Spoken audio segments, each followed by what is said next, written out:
விவசாயி, mechanic, engineer, இப்படி அப்பாக்கள் யாரா இருந்தாலும் அவங்க கனவெல்லாம் அவங்க பசங்களுக்கு ஒரு best college. AAA college of engineering and technology, Sivakasi. Counselling code 4680.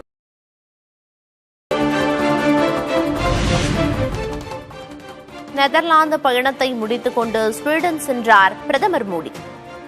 கோதன்பர்க் விமான நிலையத்திற்கே வந்து வரவேற்ற ஸ்வீடன் பிரதமர் உல்ஃப் கிறிஸ்டர்சன்.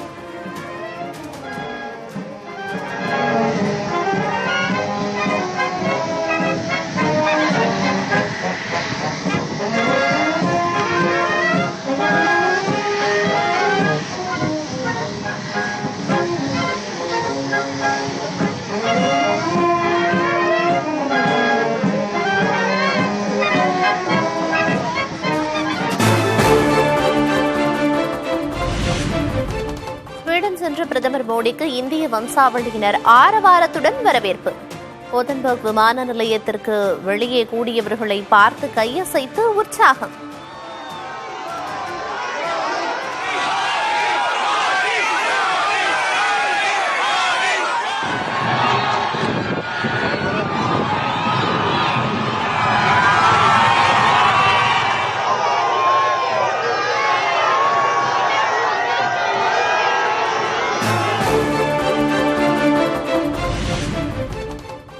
பிரதமர் மோடியின் விமானம் ஸ்வீடன் வான்பரப்பிற்குள் நுழைந்தவுடன் உச்சகட்ட பாதுகாப்பு.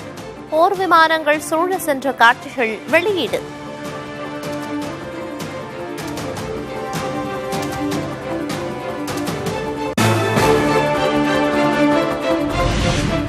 கேரளத்தின் 13வது முதல்வராக திங்கட்கிழமை பதவியேற்கிறார் வி.டி. சதீசன். பதவியேற்பு விழாவிற்கான இறுதிக்கட்ட பணிகள் மும்முரம்.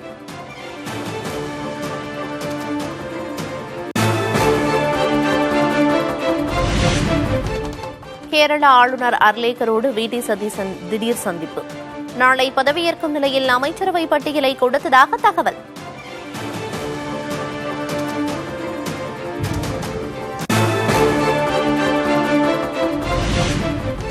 கேரள முதல்வர் பதவியேற்பு விழாவில் தமிழக முதல்வர் விஜய் பங்கேற்கவில்லை என தகவல். மக்களவை எதிர்க்கட்சித் தலைவர் ராகுல் காந்தியுடன் விழாவில் கலந்து கொள்வார் என எதிர்பார்க்கப்பட்ட நிலையில் பயணம் ரத்து.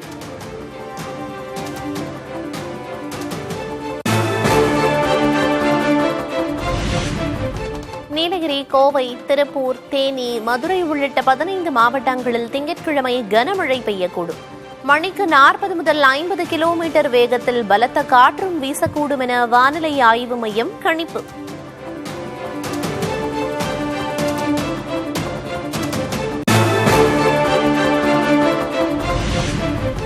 சென்னையில் 2 நாட்களுக்கு நகரின் ஒரு சில பகுதிகளில் மழை பெய்ய வாய்ப்பு. அதிகபட்ச வெப்பநிலை 36 முதல் 37 டிகிரி செல்சியஸை ஒட்டி இருக்கக்கூடும் என கணிப்பு.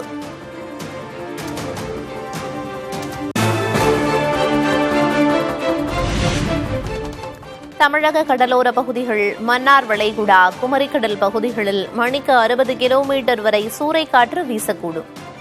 5 நாட்களுக்கு மீனவர்கள் மீன்பிடிக்க செல்ல வேண்டாம் என அறிவுறுத்தல்.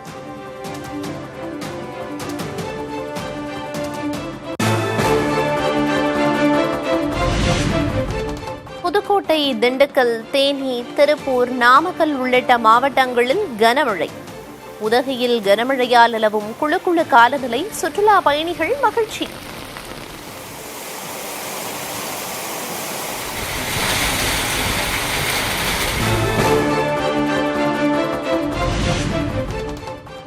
நாகை மாவட்டம் வேதாரண்யத்தில் உப்பளங்களில் தேங்கியுள்ள மழைநீர்.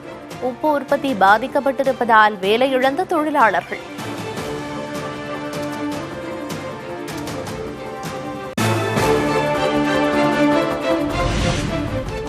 செய்யாறு பகுதியில் நேரடி நெல் கொள்முதல் நிலையங்களில் தேங்கி கிடக்கும் நெல்மணிகள் மழையில் நனைந்து முளைக்க தொடங்கியதால் கொள்முதலை விரைவுபடுத்த விவசாயிகள் வலியுறுத்தல்.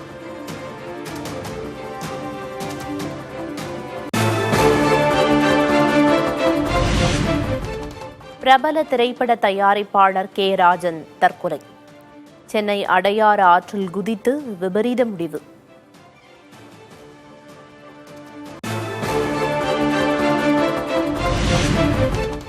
திரைப்பட தயாரிப்பாளர் கே. ராஜன் தற்கொலை சம்பவத்தால் திரைத்துறையினர் அதிர்ச்சி. தற்கொலைக்கான காரணம் குறித்து காவல்துறையினர் விசாரணை.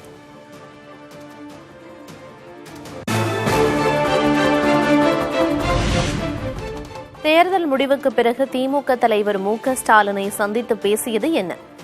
செய்தியாளர்களை சந்தித்து நடிகர் ரஜினிகாந்த் விளக்கம்.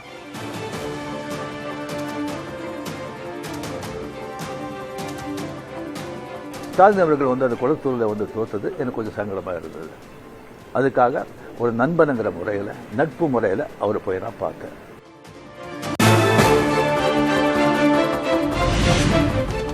திமுக தலைவர் ஸ்டாலினுக்கும் தனக்குமான நட்பு அரசியலுக்கு அப்பாற்பட்டது என ரஜினிகாந்த் பேட்டி. 40 ஆண்டுகளை கடந்து இருவரும் நல்ல நண்பர்கள் என்றும் விளக்கம்.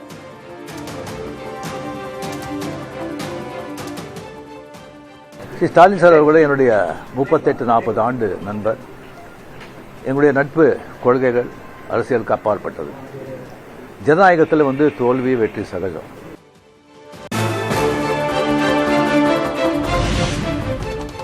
விஜய் முதல்வராவதை தடுத்தாரா நடிகர் ரஜினிகாந்த்? அரசியல் தலையீடுகள் எதிலும் தான் பங்கேற்கவில்லை என விளக்கம்.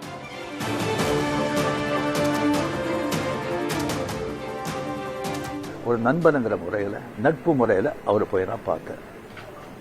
அதுக்கு நான் இங்கே விஜய் சிஎம் ஆகக்கூடாது, பவருக்கு வரக்கூடாது, அதை தடுக்கிறதுக்கு ரஜினி அங்கே போயிருக்காங்க. வேறு ஏதோ 2 பெரிய பார்ட்டியை சேர்க்கணும்னு சொல்லி பேசுகிறாங்க அப்படின்னு சொல்லி விமர்சனங்கள் வெளியே வருது. அந்த சூழ்நிலையில் தான் அதெல்லாம் பேச முடியுமா? அப்படி பேசுகிற ஒரு தரங்கெட்ட ஆள் ரஜினிகாந்த் இல்லை.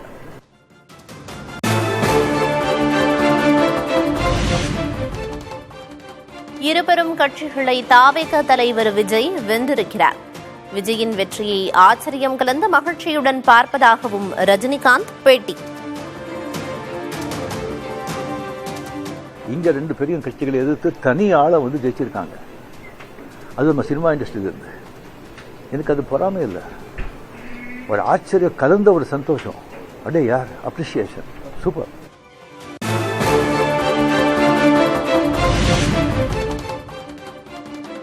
விஜயின் வெற்றிக்கு சினிமா புகழ் கை கொடுத்துள்ளதாக ரஜினிகாந்த் கருத்து.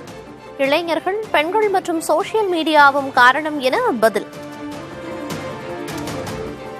சரிங்க, ஒரு 60 ஆண்டுகள் பார்த்துட்டாங்க. ஒரு மாற்றம் தேவை. அந்த மாற்றத்துக்கு கரெக்டாக விஜய் வந்தாங்க. அது வரும்போது கம்ப்ளீட்டாக சினிமா புகழ், 100% சினிமா புகழ் அவ்வளோ ஒரு கை கொடுத்துருக்கு. இளைஞர்கள், லேடிஸு அண்ட் சோசியல் மீடியா, அது நல்ல ஒரு காரணம்.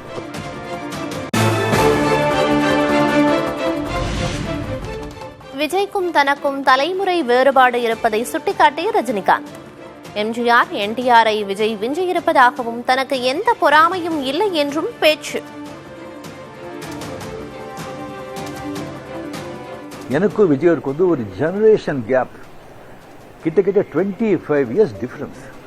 நான் முதலையே சொல்லியிருக்கேன். நான் விஜயை நான் இதை கம்பேர் பண்ணிக்கிட்டா அது எனக்கு நல்லது இல்லை, கெட்ட பேர். விஜய் என்னை பற்றி கம்பேர் பண்ணிட்டா அவருக்கு நல்லது இல்லை. சின்ன வயசுலேருந்து அவர் பார்த்துட்டு இருக்கார். அவர் சிஎம் ஆனதில் எனக்கு என்ன போகிறாங்க?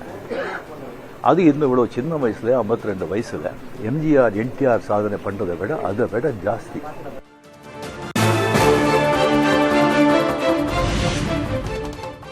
முதல்வர் விஜய் மீதுள்ள எதிர்பார்ப்புகள் தான் அவர் முன் உள்ள பெரும் சவால். அவற்றை நிறைவேற்ற 2 ஆண்டுகளுக்கு முதல்வருக்கு அவகாசம் கொடுக்க வேண்டும் என ரஜினிகாந்த் பேட்டி.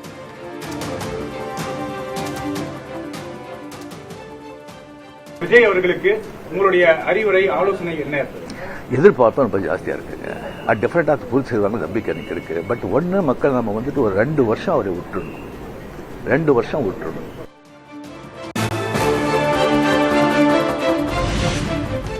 விஜயின் தொண்டர்கள் தவறுழைக்காமல் செயல்பட வேண்டும். தாவேகவினருக்கு நடிகர் ரஜினிகாந்த் அறிவுரை.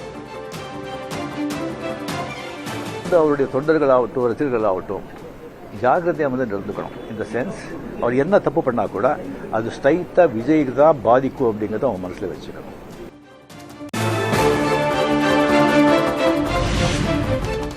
சம்பிரதாயத்திற்காக யாரையும் சந்திப்பது தமக்கு பிடிக்காது. முதல்வர் விஜயை சந்திப்பீர்களா என்ற கேள்விக்கு நடிகர் ரஜினிகாந்த் பதில்.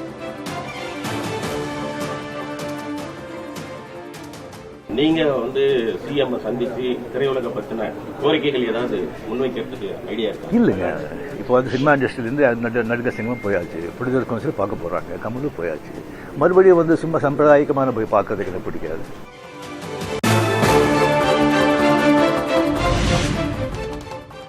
தாம் கட்சி தொடங்கியிருந்தால் 100 விழுக்காடு வெற்றி பெற்றிருப்பேன். சந்தேகமே வேண்டாம் எனவும் நடிகர் ரஜினிகாந்த் திட்டவட்டம்.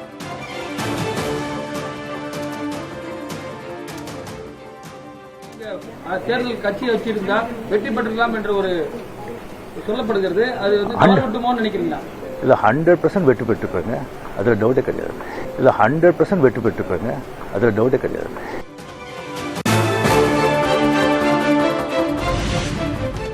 முதல்வர் விஜய்க்கு 6 மாதம் அவகாசம் கொடுக்க வேண்டும். விஜய் ஆட்சி எப்படி உள்ளது என்ற கேள்விக்கு மக்கள் நீதி மய்யம் தலைவர் கமல்ஹாசன் பதில். 2 நாள்ல சொல்லக்கூடியது ஜோசியமா தான் இருக்க முடியும். 6 நாள்ல சொல்லக்கூடியது அப்படித்தான் இருக்க முடியும். 15 நாள்லயும் அப்படிதான் இருக்க முடியும். அதான் ஒரு 6 மாசம் டைம் கொடுக்க வேண்டாமா? புதியவர்கள் வந்திருக்காங்க நிறைய பேர்.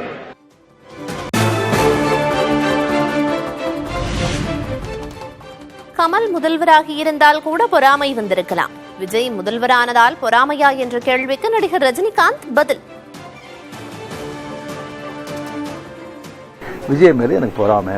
நான் அரசியல் இல்லை, அரசியல் நான் இல்லைன்னு சொல்லி விலகி ஆச்சு. அரசியல் நான் இல்லாத போது அவர் மேல எனக்கு ஏன் பொறாமை? ஒருவேளை கமல்ஹாசன் ஏதாவது முதலமைச்சர் தான் எனக்கு பொறாமை வந்திருக்குமோ என்னமோ தெரியாது. அப்போ கூட வந்திருக்காது. கிடைக்கிறது கிடைக்காம இருக்காது, கிடைக்காம இருக்கிறது கிடைக்காது.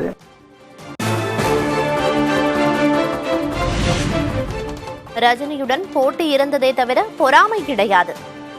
கமல் முதல்வராகி இருந்தால் கூட பொறாமை வந்திருக்கலாம் என ரஜினிகாந்த் கூறிய நிலையில் கமல்ஹாசன் பதில்.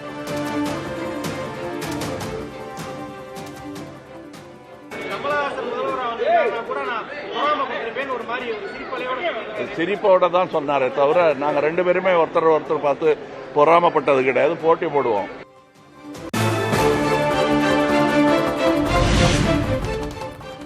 மும்மொழி கொள்கையை அமல்படுத்துமாறு தமிழ்நாட்டை கட்டாயப்படுத்த முடியாது. சிபிஎஸ்இ பள்ளிகளில் 9 மற்றும் 10ஆம் வகுப்புகளுக்கு மும்மொழி கட்டாயம் என்ற அறிவிப்பு குறித்த கேள்விக்கு கமல்ஹாசன் பதில்.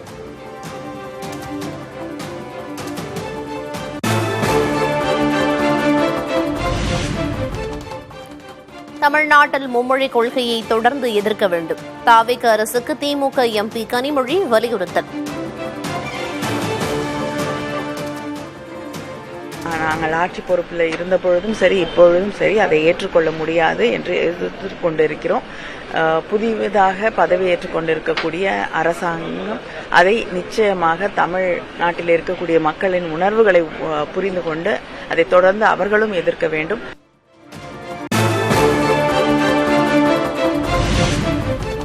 நீட் தேர்வை ரத்து செய்ய கோரி சென்னை எழும்பூரில் ரயிலை மறித்து இளைஞர் காங்கிரசார் போராட்டம்.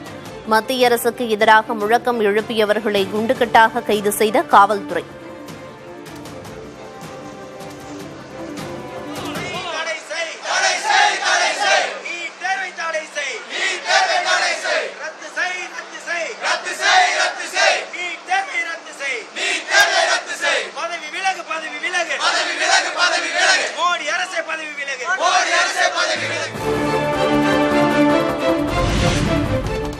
$10.5 லட்சம் கோடி கடன் தொடர்பான அமைச்சர் கீர்த்தனா பேச்சுக்கு முன்னாள் நிதியமைச்சர் தங்கம் தென்னரசு கண்டனம்.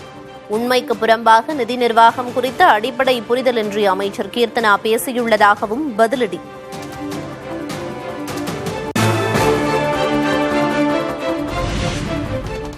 மக்களிடையே ஆதாரமின்றி மாயபிம்பத்தை கட்டமைக்க முயற்சிப்பது விஷமத்தனமானது என தங்கம் தென்னரசு விமர்சனம். அரசு நிர்வாகத்தில் அனுபவமின்மையால் மக்களை ஏமாற்றி குழப்பும் வகையில் கீர்த்தனாவின் பேச்சு இருப்பதாகவும் சாடல்.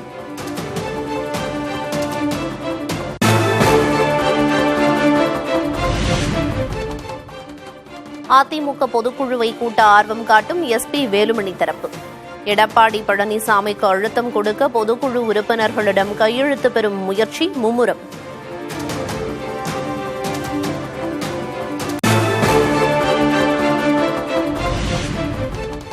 எஸ்பி வேலுமணி தரப்புக்கு ஆதரவாக அதிமுக பொதுக்குழு உறுப்பினர்கள் யாரும் கையெழுத்திட வேண்டாம்.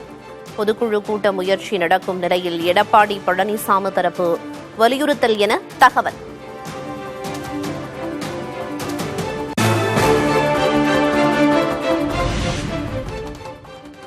C V Shanmugam, SP Velumani தரப்பு எம்எல்ஏக்களை சபாநாயகர் தகுதி நீக்கம் செய்யாவிட்டால் நீதிமன்றத்தை நாடுவோம். எடப்பாடி பழனிசாமி ஆதரவு அதிமுக எம்பி தனபால் எச்சரிக்கை. சென்றிருக்கின்ற அனைத்து சட்டமன்ற உறுப்பினர்கள் பதவியும் இன்னும் 3 மாத கால அவகாசத்திலே அவர் சரியான முடிவை சபாநாயகர் எடுக்கவில்லை என்று சொன்னால் எங்களுக்கு நீதிமன்றம் இருக்கின்றது. நீதிமன்றத்தின் மூலமாக அந்த 25 எம்எல்ஏக்களின் பதவிகளும் பறிக்கப்படும்.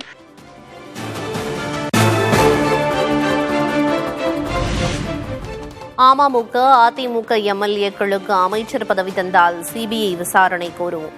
அமமுக பொதுச் செயலர் டிடிவி தினகரன் திட்டவட்டம்.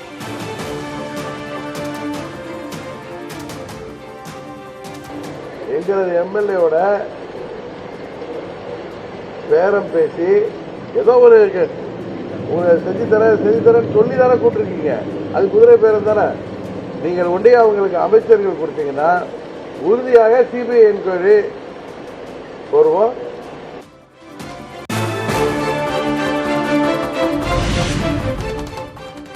அதிமுக எம்எல்ஏக்களுக்கு அமைச்சரவையில் இடம் என தாவேக்கு இதுவரை கூறவில்லை என அமைச்சர் செங்கோட்டையன் பதில். அதிமுகவில் தான் மட்டும் இருந்தால் போதும் என எடப்பாடி பழனிசாமி நினைப்பதாகவும் விமர்சனம். நான் ஒருவர் மட்டும் இருந்தால் போதும் என்று நினைக்கிறார். அது காலத்தின் கட்டாயம். அது மாற்றிக்கலாம். நீங்களே சொல்லணும். நாங்கள் ஒருத்தர் சொல்லு இது வரைக்கும்.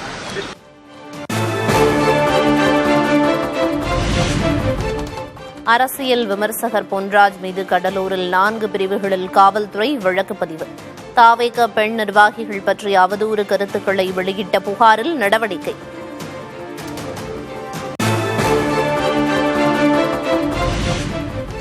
லாண்டர்ஸ் நோய் தொற்றால் சென்னையில் குதிரை உயிரிழந்ததன் எதிரொலி. உயிரிழந்த குதிரை இருந்த இடத்தை சுற்றியுள்ள பகுதிகளில் குதிரைகளுக்கு பரிசோதனை தீவிரம்.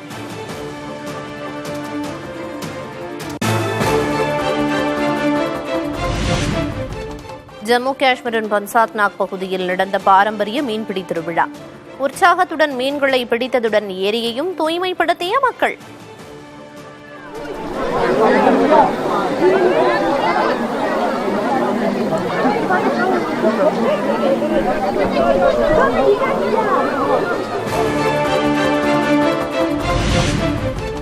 உத்தரப்பிரதேசத்தில் காவல்துறையினர் வழக்கறிஞர்கள் இடையே கடும் மோதல். பைசபாக் நீதிமன்றம் அருகே ஆக்கிரமிப்புகளை அகற்ற முயன்றதால் பரபரப்பு.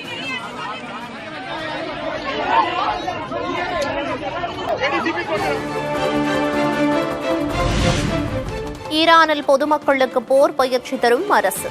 அமெரிக்கா மீண்டும் தாக்கினால் முழு வீச்சில் பதிலடி தர ஏற்பாடு.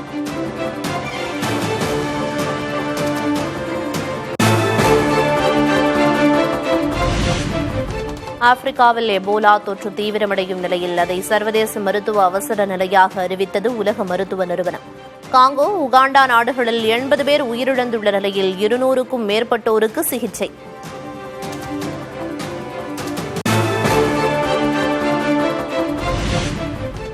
உலகின் உயரமான எவரெஸ்ட் சிகரத்தை 32வது முறையாக ஏறி நேபாள மலையேற்ற வீரர் சாதனை. உலக சாதனை படைத்ததற்காக உள்ளூர் மக்கள் பாராட்டு. விவசாயி, மெக்கானிக், இன்ஜினியர், இப்படி அப்பாக்கள் யாரா இருந்தாலும் அவங்க கனவெல்லாம் அவங்க பசங்களுக்கு ஒரு best college. AAA college of engineering and technology, Sivakasi. Counselling code 4680.